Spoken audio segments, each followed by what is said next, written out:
Hello, welcome back to the channel. This is Post Creature Pre-Dirt, and I'm Maren. I am an aspiring full-time creative. I am working on my first novel. Hopefully that'll be published in the next year or so. And I'm also the co-creator of a project called Death in the Garden with my partner Jake, which is essentially a civilizational analysis. But basically we have been going around the world filming for the past 5 years, researching, talking to experts, trying to just understand the crisis that we face, basically the polycrisis, metacrisis, whatever you want to call it. And that has been a big inspiration for my novel trilogy that I'm working on right now called Fall of Men, which is basically a story set 300 years after the collapse of global civilization. So anyway, that's probably enough preamble. Today, I actually wanted to share something with you guys that's a little bit different than what I would normally post on here, which is mostly like I've been doing my writing journey and things like that, and maybe, a handful of videos talking about creativity.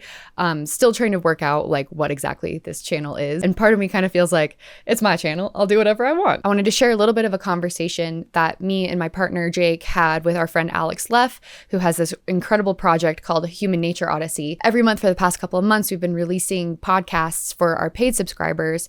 And today I wanted to share a little snippet of that conversation with this audience because we talked a lot about myths and storytelling and characters and just like all of this stuff that I feel like is really pertinent to this channel and to creativity, to writing, to storytelling.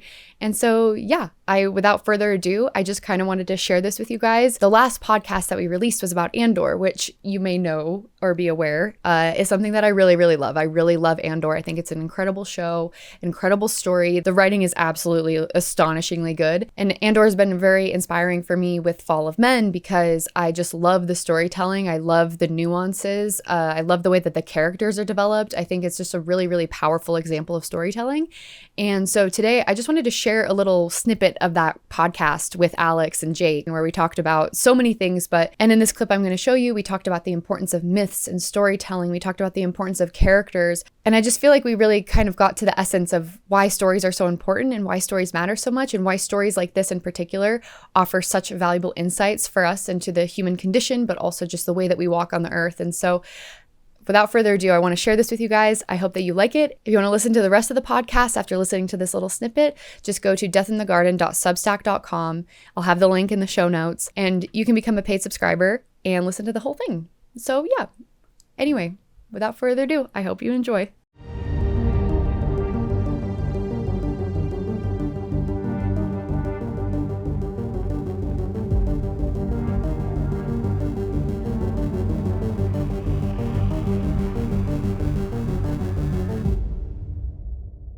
There's something cheesy about Star Wars, and it is just a mainstream Hollywood blockbuster movie, but there also is like an invitation to really explore the mythology of it in a way that, I feel like Andor continue to ignite that for me. Yeah. Sorry to cut you off, but on that thread, I think that's the biggest success that George Lucas started this all off with is, besides the fun action and the adventure of all of it, he really was trying to create, in many ways, what I think Tolkien was doing with Lord of the Rings, a mythology for the ages, a world in which you could play out archetypal stories and philosophies and themes. I remember in my AP psychology class in high school, our teacher showed us this documentary that somebody had made that was dissecting all of the kind of core myths and mythologies about Star Wars. You have the son and you have the father, and the father is redeemed by the son's actions later on in life, and all these incredible mythologies that are woven into it. And I think that's what great films and storytelling can do, is it's this playground of ideas outside of just the Hollywood aspects of all these things. They are incredible playgrounds, and I think that's what Tony Gilroy did so great with Andor, is that he recognized there's this whole universe that you can play with and tell universal themes that have nothing to do with the nerdy nitty-gritty all the stuff that people get so focused on with Star Wars, but it is an incredible place to play with these ideas. And so I think where Star Wars shines is when we get those bits and pieces of humanity and those general themes that we can all relate to. And I think it's very, very important for us to focus on those things, because they can be so nourishing, and leaves me thinking for days and days and days about what I just watched. And you know. Yeah, and I think, you know, what Andor points to for me is like, it's, even though it's so different, I think potentially thematically, but not, I wouldn't say it's even that different thematically from the original trilogy or even the prequels, because I think actually the prequels do a better job of elucidating the theme than the original trilogy does, which in this Hot instance, yeah, well, it's because I think that it shows in a little bit more detail, since it's focused on the antagonist mostly, and we're watching his progression. We're able to see the fear of death and how that is like driving Anakin's decision making and his decisions to join the Sith. And so I think that we get to see that theme really, really at center stage. I think that obviously the original trilogy is a lot more about this sort of scrappy heroism, and it's a lot more of that sort of classic like monomyth sort of structure that that George Lucas he's said many, many times that it's derivative from Joseph Campbell's The Hero with a Thousand Faces. And I think that that's very, very clear. But I think the prequels show that theme around death and mortality and the fear of death really well. And then I think that Andor is so different than a lot of the sort of more content that I think we've gotten since Disney took over Lucasfilm, because it became less mythological. It became less thematic as time went on. And I think with the sequel trilogy, you can see that there was a real decline in quality. But then with a lot of these other shows that have come out, and I haven't actually watched a lot of them, to be fair, but as far as I'm aware, they're a lot more just like for entertainment. They're more popcorn. They're more just for fun. And I think that Andor really brought back to its roots, rather than necessarily focusing on the theme of death that was in the original series. I think that what it does show is like sacrifice as a main theme, and what does that look like, and then what is justice? Like they're big, important topics. They're not this sort of like. It's amazing to me how like through deep character study you can explore these huge topics that really actually do have a lot of ramifications and implications for how we exist on the earth. And so I don't know where I was going with that, but I guess just to say that like there's something within this mythos and George Lucas's intention. Like he created a universe that without it, I don't know that this show could exist. I don't know if Andor could exist without Star Wars and all of the iterations that came before it. And that's something that's really unique. Like I think Tony Gilroy, I mean, the way that he talks about it, he's kind of like, I didn't expect this to happen. Like I never in my wildest dreams could have imagined making a show like this.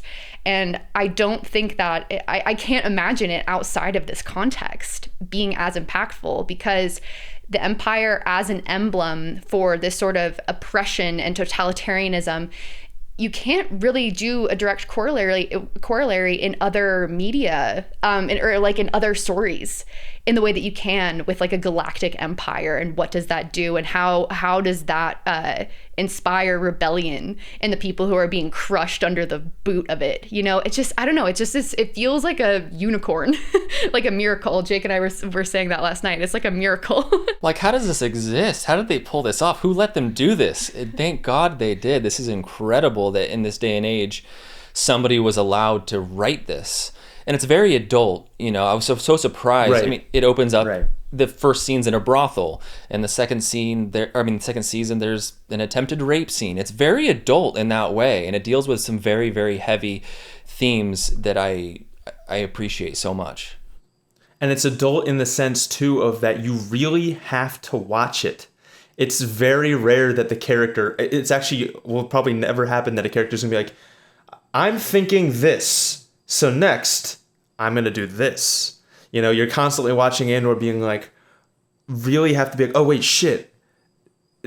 Are they thinking what I think they're thinking? Do they realize what I think they're realizing? Like, I'm having to like rewatch some stuff. Like it is, so it's adult and like it's a sophisticated storytelling that, for something as mainstream as Star Wars, it's very rare that like a mainstream story is so trusting of its audience. To me, that's like part of like what the unicorn is. Like I remember, I couldn't find this quote, but I remember, we had to read Black Elk Speaks, the like classic Lakota Indian text from this shaman Black Elk who's dictated to this guy, and like I think published in like the 1930s, and it became this like Native American spirituality text. And I remember in high school reading this like review that another Native American scholar had written on the back of Black Elk Speaks, saying like, this is so important for young people to get in touch with like meaningful spirituality in an age of like Star Wars. And like, it's interesting because I can totally understand and resonate with, like, there is something so, I can imagine coming from like a rich storytelling culture and then watching like even the original Star Wars movies and being like, people love this shit. Like, this is the corniest stuff ever. Like this whiny little Luke guy, like Chewbacca. But I think like what's so cool about Star Wars is that like George Lucas created it, but he, like you're saying, he was drawing on so many myths, and now that it's opened up to other creators having their say, it's open to more interpretations. The fact that it's being filtered through this like mega corporation that doesn't care about anyone or anything except for making money. It's like, Disney's like the concrete that's like heaped on top of it, but like Star Wars, and even before Disney, when it was a blockbuster success in the 70s and 80s, that was also like this like concrete, but just like pure human storytelling and myth was always like the cracks and what was growing in it. And during college, I studied abroad with the National Outdoor Leadership School, NOLS, in Tanzania. It was this amazing 3-month program where we were backpacking throughout the country and going to different villages. We summited Kilimanjaro. The guides of the program were from Kenya and Tanzania, and one of the other students in the group, Hilda, grew up in Tanzania, and she became a good friend of mine. And for 3 months we're backpacking. There's no movies, there's no TV. We all had like one copy of like Game of Thrones we were like taking turns reading, and throughout the day we're just like hiking and had a lot of time to like just naturally tell each other stories. And most of us in the group were like American or Canadian. Hilda was the only student who was from Tanzania. She had never heard of Star Wars. And I was like, that is the coolest thing ever. Like, because, and she was like, really excited to hear about it. And we had a lot of time, and she was also very generous. And so me and like a couple other people in the group like told Hilda the story of Star Wars to pass the time. And she like asked questions about it, and it felt like, for me, that really confirmed like, oh, this is a very juicy and rich story. Like, this is how Star Wars is meant to be talked about. Like, it should be reframed and like altered, and like different themes can come up. And I love thinking about, Star Wars as like a true cultural mythology in that way. And also, like, I was raised Jewish in this sect called Reconstructionism, which is, the emphasis is like not taking any of the stories literally. You're supposed to wrestle with it. Arthur Waskow is one of the main rabbis, and he's still alive. He's a very old guy now. He talks about the black and the white fire of the Torah. And the black fire is the text itself. It's like the letters on the page. But then all the space around those letters is the white fire. And it's in those spaces that you have, like the Torah. Historically, there's things called the midrashes, where the Talmud, where rabbis it's essentially like fan fiction. They're like riffing on these stories from the Bible, and like in Reconstructionism, like that's the whole point of it. And so I feel like, Andor is like the white fire, like filling in some of the cracks, and then like our conversations about it are able to like bring out so much meaning that was in the story originally.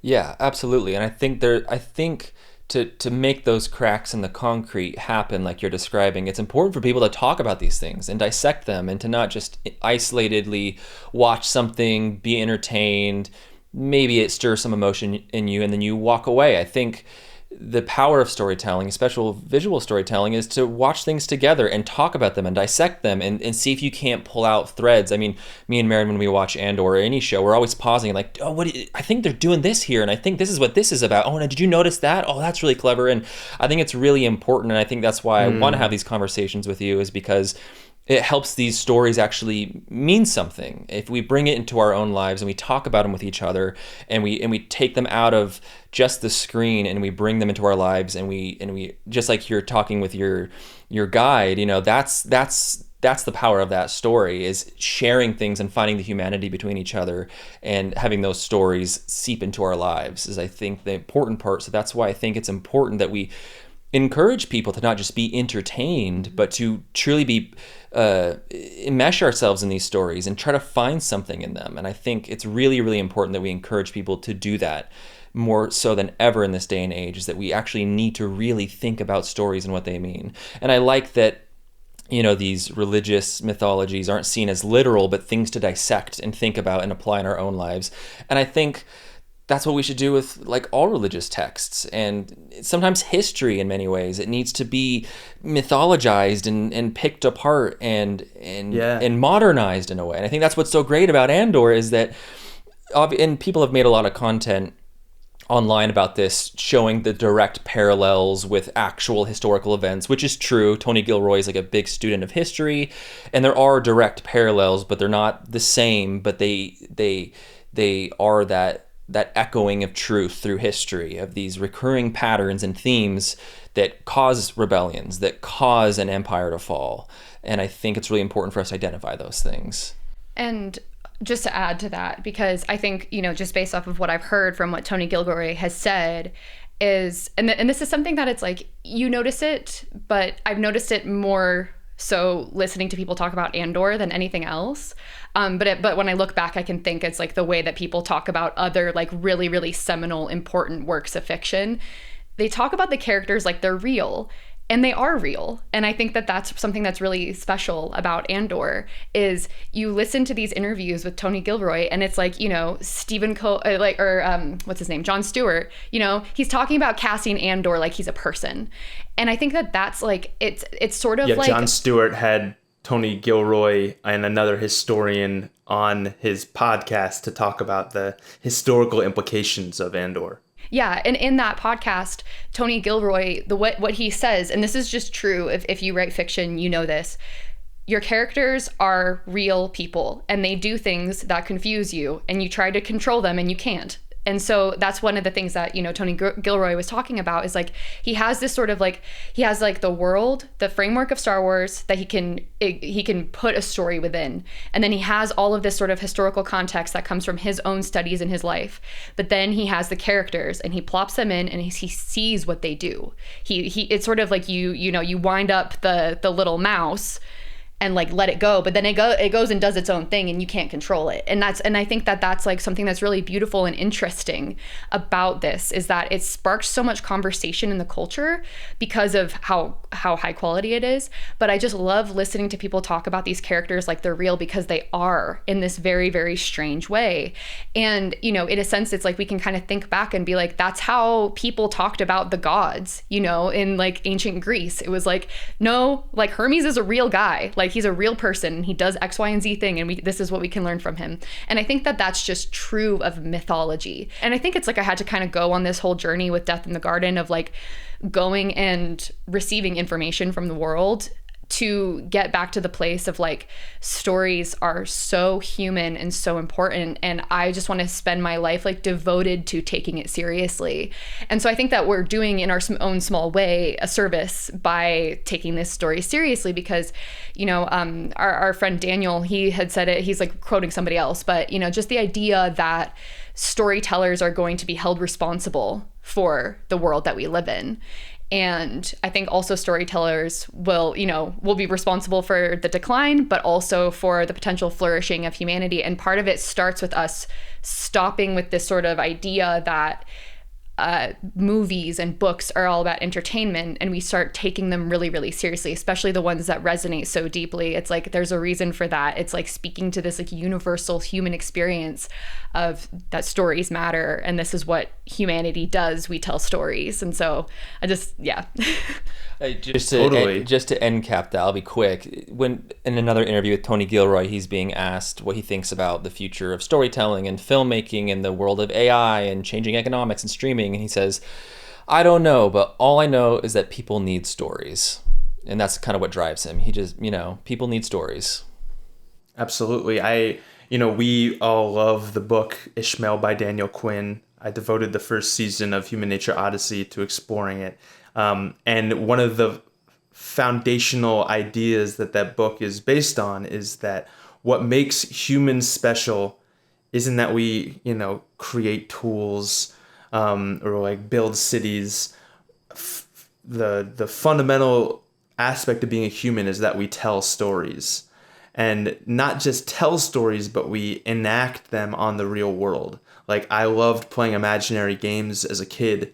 And at a certain point, and a lot of the imaginary games I was playing was Star Wars. You could have heard me doing the lightsaber sound effects and flying around on the playground all over the place. And at a certain point, I was like sad to feel myself like not playing imaginary games as much until I got to a certain point and looked at all the adults around me who were like taking these things so seriously, like money and countries and, laws and religions. It's like, oh, Ishmael helped me see that, those are imaginary games for adults. And the solution is not about like, well, let's just not act out any stories. That's like saying like, I'm going to try to cut off all my hair to not have a haircut. It's like, no, even if you're bald, that's a haircut. And it's impossible for humans to not act out some kind of story. And I think there's like two different kinds of stories. One is the most common, and it's like a reflection story. It's like this story reflects our culture for what it is. Often filmmakers are making movies like that and not even thinking about it. They're not thinking about like the culture. Like, a lot of the superheroes like Iron Man, it's like that's such a reflection of our culture. Batman's a reflection of our culture. Like the idea that you're going to just have this wealthy dude like use his money to build technology to then, without the supervision of any like regulatory committee, just like beat up all the bad guys. I don't like those stories weren't meant to like shift the culture in a new direction, because then you have stories that are really trying to like show a different way things could be. And I think it's very rare for a story like that to get any sort of like mainstream traction. Like I'm trying to think of like a mainstream example. I guess I'm not crazy about this movie, no offense to the people who love it, but like Avatar by James Cameron is like trying to challenge some of our ideas about like what's advancement. But Andor is reflecting back a truth to us, but it's a kind of reflection story that like allows us to see what's happening for what it is, and to engage with it maybe more lucidly or effectively, rather than just like us like nod our heads and be like, oh yeah, that resonates. That is what it's like. Like Andor makes us resonate. That is what it's like. And like, damn, look at these people doing something about it. Mm-hmm. Yeah, absolutely. And it kind of has the dual quality of it. It has this mythic resonance as well as this applicability. And Tony Gilroy talks about this quote that Tolkien said, because he was like famously against allegory. Like he was very frustrated by people reading The Lord of the Rings and thinking that Sauron was Hitler and things like that. Because he was like, no. Like I'm writing a story that's a myth about like these things. And it just so happens to be able to be applicable to our culture, but it's not allegorical. And, Tony Gilroy has said similar things. And I think that's a really hard balance to actually strike, because I think even with something like The Lord of the Rings, while For me, I think it's a really incredibly powerful and important myth that we have in our culture. I really, really resonate with it. But there's also something that's a little intangible about it. You know, even though we have this hero in Frodo and Sam that's like this ordinary hero that we follow and we respect and we resonate with, and we're aware of like the weight that Frodo's carrying, we can feel that. There's something about deep diving into the little people in the rebellion that will have no thanks whatsoever, who will not be lauded as heroes and will be forgotten in history. And to be able to resonate with them and get as much like screen time with those people, we get to become so close and like fall in love with these characters. There's something about it where it's like he managed to sort of strike this perfect balance where it's like we have the mythic resonance and all of these important things that are so help us understand our world better. From a deeper, more sort of subterranean level. But then we also have this very like human story, and we have all of this imagery that like is so applicable to the world that we live in. You know, that's the thing that just strikes me every time I watch this show is just like the mining, the like the strip mining of Gorman, the way that the Empire talks about human beings and about or just about people and genociding people and this banality of evil, all of these things that like we know are part of the human condition in civilization, and we know that they're part of our world, but they're able to be contextualized in this mythic framework that makes it even easier for regular schmegular people to like engage with. Like these are things that we're looking for, but there's something about fiction that kind of like softens the blow a little bit, makes it a little bit easier for people to engage with these ideas that are really hard. Yeah, well, and that's what I was trying to say earlier, is that with things that aren't fiction, it's so much easier to otherize people. If you're watching even a documentary, sometimes I think a lot of times the truth of current reality can pass by people because we're all with our current political, social prejudices and like all these things that we come at storytelling with, that something like narrative bypasses those things. It allows us to empathize with other human beings and their plights so much deeper in a strange way. And that's just what humans are. And I think we need to accept that. And it's an incredibly beautiful thing if we can do it right. And please give Human Nature Odyssey a follow. Please go give Death in the Garden a follow, because we really appreciate that. That's where so much of my worldview has come from traveling around the world, interviewing people, reading books, just really immersing myself in these questions, these very, very deep philosophical questions about who are we, what are we doing, why are we here, and where are we going? You know, that's been really the impetus behind Death in the Garden. And so, you know, that this is our attempt to sort of circumambulate those questions and come up with some sorts of answers, and also mostly just more questions. But if you enjoy anything that I'm saying here, if you enjoy what we're talking about in this podcast, I think you would enjoy my other work. So thank you so much.